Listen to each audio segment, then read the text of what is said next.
शरीक हुए हैं। पाकिस्तान पीपल्स पार्टी को काफ़ी एतराज़ात थे मिलिट्री कोर्ट्स पे, लेकिन आज शायद वो एतराज़ात भी दूर हुए हों। और इस मीटिंग से पहले, इस कॉन्फ्रेंस के शुरू होने से पहले एक मीटिंग हुई है वज़ीर-ए-आज़म और साबिक सदर के दरमियान, जिसमें थोड़ी देर बाद चीफ ऑफ आर्मी स्टाफ ने भी शिरकत की।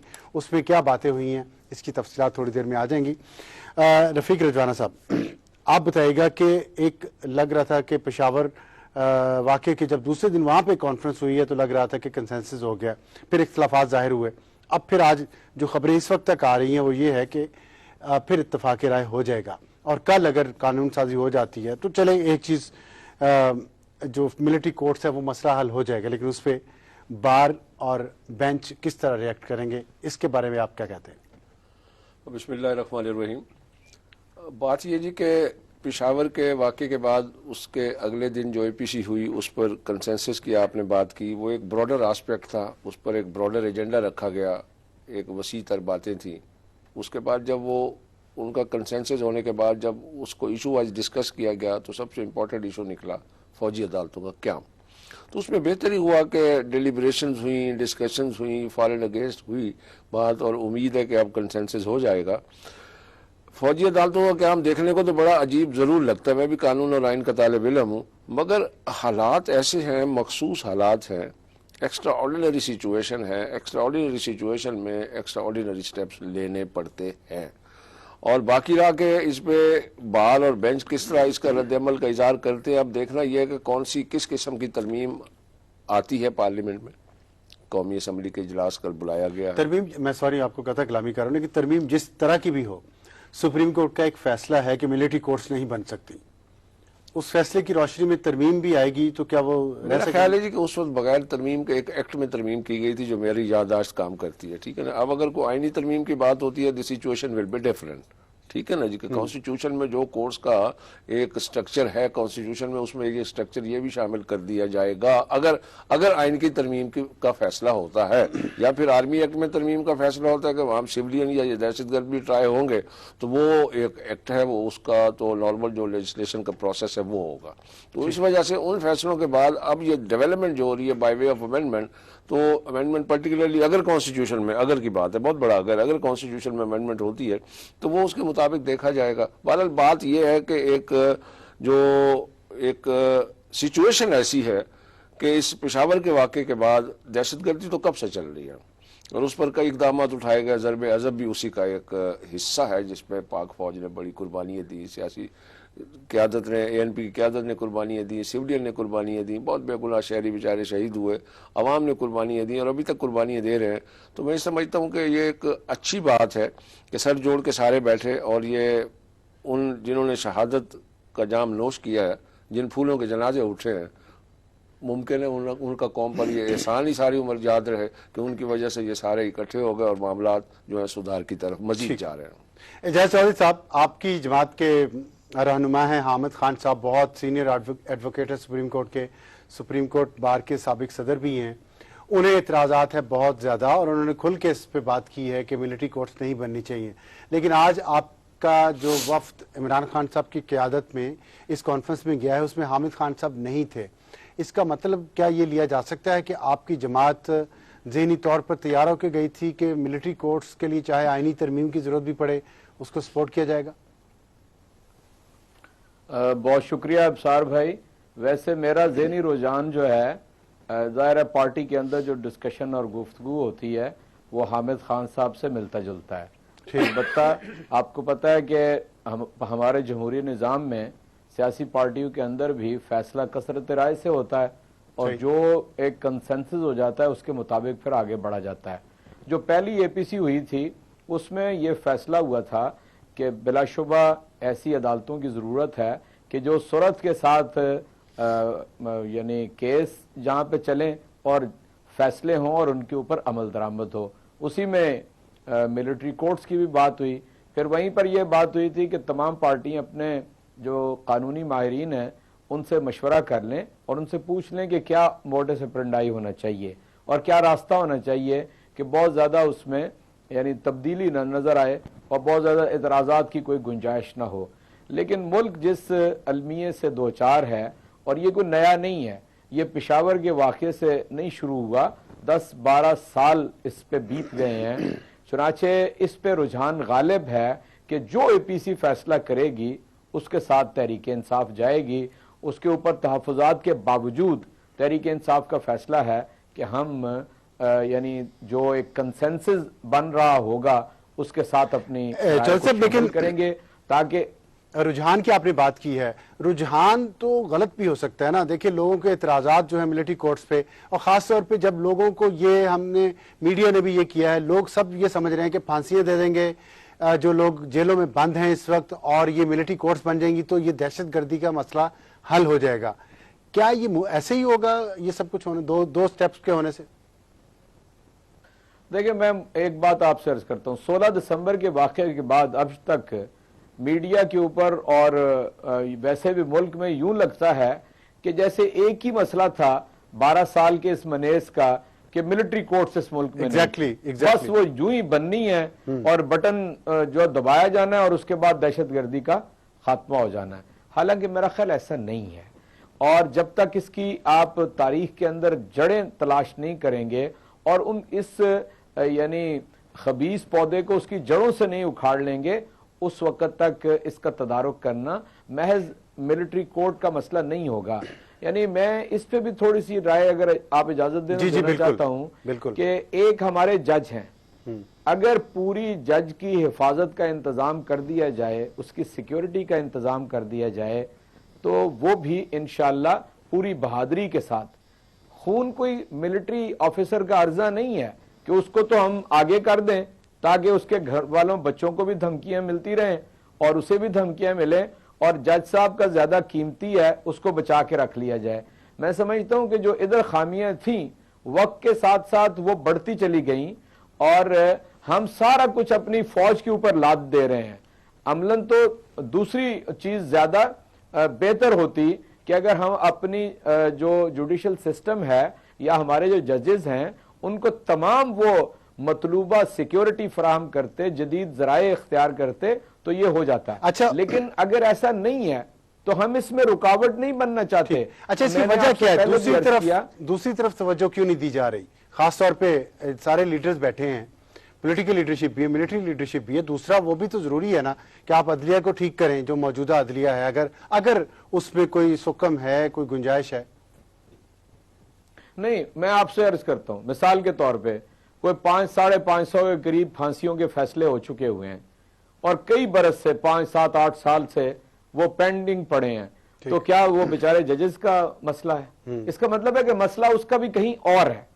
लेकिन इस वक्त चूंकि एक यानी ओवरऑल यूं फजा पैदा कर दी गई है कि शायद यही एक रास्ता बाकी बचा और कोई रास्ता नहीं है, और तहरीक इंसाफ इस रास्ते में हायल नहीं होना चाहती अपनी तहफ़्फ़ुज़ात के बावजूद, ये जानते हुए कि ये पाकिस्तान वो मुल्क है कि जिसमें 10-11 साल के 3 मार्शल लॉ हैं और एक मार्शल लॉ जो है उसी के अंदर ये दहशतगर्दी यानी एक ने आगाज किया था इसका, जहां जड़ें तलाश करने जाएंगे आप, दूसरे के अंदर ये शुरू हुई और उस वक्त वो पूरा इख्तियार भी रखते थे, लेकिन कोई काबू इसके ऊपर नहीं पा सके हैं। एक जमहूरी हुकूमत पूरे 5 साल एक फांसी की सजा भी नहीं दे सकी। इसलिए जरूरत जिस बात की है, जिस अमर की जरूरत है अबसार साहब, वो सबसे पहली बात है इस कौम का नैरेटिव, इसका मौकफ, इसका ओपिनियन ऊपर से लेकर नीचे तक। हम यहां पर होना ये शुरू हो गया है, एक फरीक को दूसरे फरीक के मुकाबले में खड़ा कर दिया जाए, एक फरीक तानो तशनी का निशाना बना रहा हो मदारिस को और दूसरा दूसरों को, और ऐसी कैफियत पैदा कर दी जाए। तहरीक इंसाफ का PMLN की हुकूमत जब 2013 मई के इंतखाबात हुए तो उसी वक्त से यही था कि हम किसी सूरत में भी दहशतगर्दी की जंग पे हुकूमत के बिलमुकाबिल नहीं आएंगे, जो पॉलिसी बनेगी हम उसका साथ देंगे। इसलिए कि हम ये समझते हैं कि हुकूमत और रियासत अपने पूरे इस्तेमाल में लाकर इस बहुत बड़ी लानत से छुटकारा हासिल कर सकते हैं। ये किसी एक सियासी पार्टी का काम नहीं है। चुनाचे उसी स्पिरिट को कायम रखते हुए जी अच्छा, मेरा ख्याल है उनसे राब्ता मुनक़ता हो गया। सेनेटर साहब, एक बात बड़ी अहम की है एजाज चौधरी साहब ने कि एक फ़िज़ा पैदा कर दी गई। अब अगर कोई फ़िज़ा पैदा कर दी जाए और उसकी बुनियाद पे पॉलिसियाँ बने और फैसले हों, और जो सबको पता है कि ये फैसला है, ये जो कदम है, एक्शन ये वाला जो है, ये सिर्फ एक जुज़ है पूरे कुल का, बाकी जो अज्जा हैं पूरी पॉलिसी के, पूरी स्ट्रैटेजी के, उसमें तवज्जो नहीं दी जा रही, तो लोग फिर मायूस नहीं होंगे कि कल को आप मिलिट्री कोर्ट्स भी बना दें, फांसियां भी आप 400-500 लोगों को लगा दें और ये मसला फिर भी हल ना हो? देखिए जी, इन्हीं दिनों में इस पेशावर के वाक़े के बाद इस सोच में मजीद शिद्दत पैदा हो गई कि इतना बड़ा वाक़या हुआ है, उससे पहले दहशतगर्दी एक तसलसल से इस मुल्क को नासूर की तरह खाई जा रही है। इस वाक़े के बाद मजीद एक जैसे कि ज़मीर ने झंझोड़ा, मजीद एक ऐसी सूरत हाल पैदा हुई कि जिस वक्त के अब नाउ और नेवर वाली सिचुएशन, अब नहीं तो फिर कभी नहीं। तो उसमें मिलिट्री कोर्ट्स का क्याम तो एक पहलू है मेरी नज़र में, लेकिन सारी तवज्जो तो पूरे मीडिया की, पॉलिटिशियंस की, लीडरशिप की वहीं पे है। मैं अर्ज करता हूँ ना, क्योंकि इस पर इख्तलाफ आ रहा था या कोई इख्तलाफ राय था, जमहूरियत का हुस्न भी है और डेलिब्रेशन होनी चाहिए, डिस्कशन होनी चाहिए। अभी कल ही हमारे वजीर खजाना साहब ने सेनेट में एक बयान दिया है, वो अपना पेट्रोलियम की GST के हवाले से उन्होंने फिर अपने अखराजात के हवाले से बताया कि हमारे अखराजात अब क्या है। उन्होंने कहा जी कि 16 विंग्स हमने लॉ एनफोर्सिंग एजेंसीज के नए बनाने की तजवीज़ आई है, डिस्कशन हो रही है।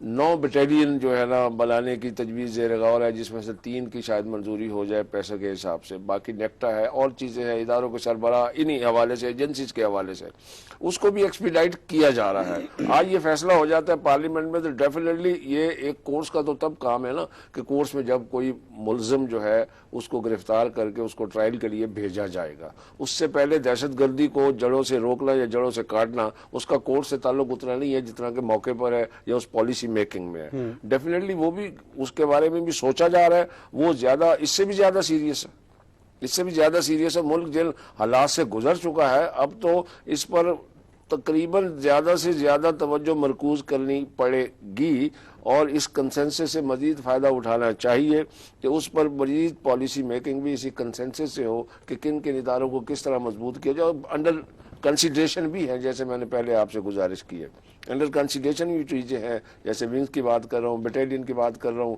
तो ये चीज़ें हैं। और ख़ास तौर पर ये भी ज़ेर गौर है अब बात कि आखिरकार ये फंड्स जो है इन दहशत गर्दों को कहाँ से आ रहे हैं। ठीक है, अच्छा ये फंड्स कहाँ से आ रहे हैं ये तो ज़ाहिर है हुकूमत ने बताना है, इंटेलिजेंस एजेंसीज ने बताना है, रोकना भी आप ही ने है, लेकिन ये इतनी सुस्ती क्यों है?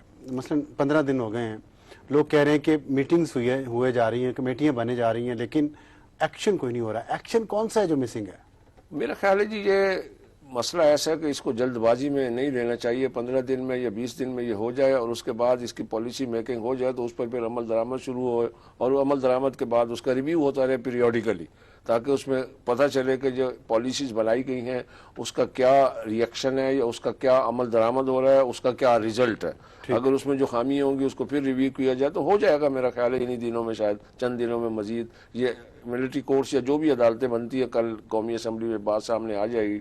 आज भी अभी जो इसका फैसला होगा आपके सामने मीडिया के जरिए मौजूद नाजरीन को भी पता चल जाएगा, तो उसके बाद सूरत हाल मजीद वाज़ेह हो जाएगी। एक छोटा सा ब्रेक लेते हैं, ब्रेक के बाद वापस आते हैं तो इस पर बात जारी रखेंगे और ये भी सवाल अपने पैनल के सामने रखूंगा कि मिलिट्री कोर्ट्स किस तरह मुख्तलिफ तरीके से काम करेंगी एज़ कम्पेयर टू जो हमारा मौजूदा जो अदालती निज़ाम है, और किस तरीके से बेहतर इंसाफ या फौरी इंसाफ वो डिलीवर कर सकती हैं, जबकि लोगों के बहुत सारे एतराज़ात हैं। एक छोटे से ब्रेक के बाद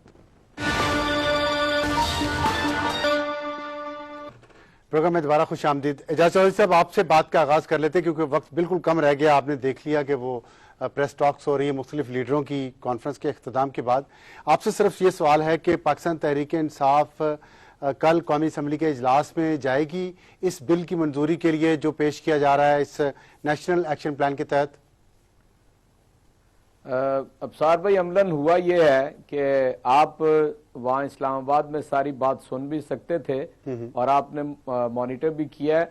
लाहौर में जहाँ मैं बैठा हूँ वहाँ पर तो मुमकिन ही नहीं था, मुझे मालूम नहीं है क्या हुआ है, सवाए इसके कि नीचे चलने वाले टिकर्स में पढ़ रहा हूँ जिससे मुझे अंदाज़ा हो रहा है कि वहाँ APC में कोई इत्तफाक राय आर्मी एक्ट पे तरमीम पे भी हो गया है और फिर उसको तहफ़्फ़ुज़ भी फराहम किया जाना है, यानी बिल्कुल कौमी असम्बली के अंदर। जी, कौमी असम्बली और लेकिन सेनेट दोनों साथ-साथ से ही- आईनी तहफ़्फ़ुज़ तरमीम के जरिए, बिल्कुल ये सही, ऐसा ही हुआ। आइन में भी आईनी तरमीम के जरिए तहफ़्फ़ुज़ दिया जी, जाना। बिल्कुल, ऐसे ही ये हुआ। बात यहाँ मैं पढ़ रहा हूँ। ऐसा ही हुआ। अलबत्ता मैं साथ ही ये भी देख रहा हूँ कि शाह महमूद कुरैशी साहब का एक टिकर ये भी चल रहा है कि हम उस वक्त तक असम्बलियों में नहीं जाएंगे जब तक हमें इंसाफ नहीं मिलता। और उसका वाज़ेह तौर पे मतलब मुझे ये समझ आया है कि बिलाशुबा हम जो भी वॉर ऑन टेरर का इशू है उस पर हुकूमत के साथ खड़े हैं और इत्तफाक राय है, और हुकूमत को हम ये कहते हैं कि वो अपना कारोबार हुकूमत लेके चलती रहे, लेकिन हम उस वक्त असम्बलियों में जाने के बारे में सोच सकते हैं जब जुडिशल कमीशन बन जाता है। ठीक। चुनाचे मेरा नहीं ख्याल कि सुबह तहरीक इंसाफ इजलास में शिरकत करेगी। ठीक। इमरान जफर लगारी साहब, शुक्रिया आपने हमें ज्वाइन किया। ये बताइएगा कि पाकिस्तान पीपल्स पार्टी के को चेयरपर्सन आसिफ अली जरदारी साहब, साबिक सदर, वो भी मौजूद थे और परवेज रशीद साहब कह रहे थे कि उनका कायदाना किरदार है। इतराज़ात भी सबसे ज़्यादा आप ही की पार्टी को थे, अब कायदाना किरदार भी अदा किया है, तो ये दिल की तब्दीली कैसे हुई है? देखिए अफसार साहब, पहली बात तो ये कोई हमें एतराज़ात नहीं थे। ज़ाहिर है ओपिनियन होता है हर पॉलिटिकल पार्टी में। तो हमारी जो लीगल टीम है पाकिस्तान पीपल्स पार्टी को, उसने कोई अपनी ज़ाहिर एडवाइस वगैरह पेश की थी, जो कि आज मेरे ख्याल में APC की कॉन्फ्रेंस में मानी भी गई है। और आज हमारे फॉर्मर प्रेसिडेंट साहब जरदारी साहब ने आज बड़ा मुस्बत किरदार अदा किया है दूसरी सियासी जमातों को भी आपस में मिलाने में। तो पीपल्स पार्टी तो क्लियर है शुरू से ही, हम तो सबसे ज़्यादा विक्टिमाइज हैं दहशतगर्दी के। हम तो वॉर ऑन टेरर में हमने अपनी लीडरशिप खोई, हमने अपने वर्कर खोए, हमने सिविलियंस खोए, हम लोग कैंपेन नहीं कर सके 2013 की। हम तो बड़ा ब्लंट बोलते हैं इनके खिलाफ। हमें किसी चीज पे एतराज नहीं था, एक आईनी नुक्ता हो सकता है जो मंशूर तो सबका एक ही है कि दहशतगर्दी खत्म करनी है। अब ये जो इत्तेफाक हो गया है तो अब उसमें ये जो कल पाकिस्तान तहरीक इंसाफ के बारे में है कि वो आएंगे या नहीं आएंगे, आपके ख्याल में पाकिस्तान तहरीक इंसाफ को क्या करना चाहिए? पर्सनली एज ए पाकिस्तानी, छोड़े सियासतदान या पीपल्स पार्टी का मेंबर बाद में, लेकिन मैं समझता हूँ कि पाकिस्तान तहरीक इंसाफ को कल इजलास में आना चाहिए, क्योंकि एक बहुत बड़ा एक डिसीजन हुआ है APC में और उसको जामा अमल पहनाने जा रही है कौमी असम्बली में इनके मेंबरान भी हैं, वो फिर अपने आप को इस चीज डिसीजन से लेफ्ट आउट ना समझे। नहीं, ये उनके असूली मौकफ पे जो उनका है कि जब तक धांधली की तहकीकात के लिए जुडिशल कमीशन नहीं बनता हम असम्बली में वापस नहीं जाएंगे, वो उसको नुकसान नहीं पहुंचेगा। वो इनका मौकफ अपनी जगह वो गवर्नमेंट के सामने रखें कि हम भाई इस चीज पे जो वॉर ऑन टेरर है इस पे बिला इम्तियाज पॉलिटिकल डिफरेंसेस से ऊपर होकर हम सबको एज ए नेशन सोचना चाहिए। और वो कमीशन मेरे ख्याल में प्राइम मिनिस्टर ने लेटर लिख लिया है, तो वो बन जाएगी, आज नहीं तो कल बन जाएगी, उसमें ऐसा कोई मसला नहीं है, लेकिन इसमें इनको आना चाहिए। आपके ख्याल में अब अगर कमीशन नहीं भी बनता उससे पहले भी उन्हें इस नेक काम में अपना हिस्सा डालना चाहिए, बिल्कुल डालना चाहिए।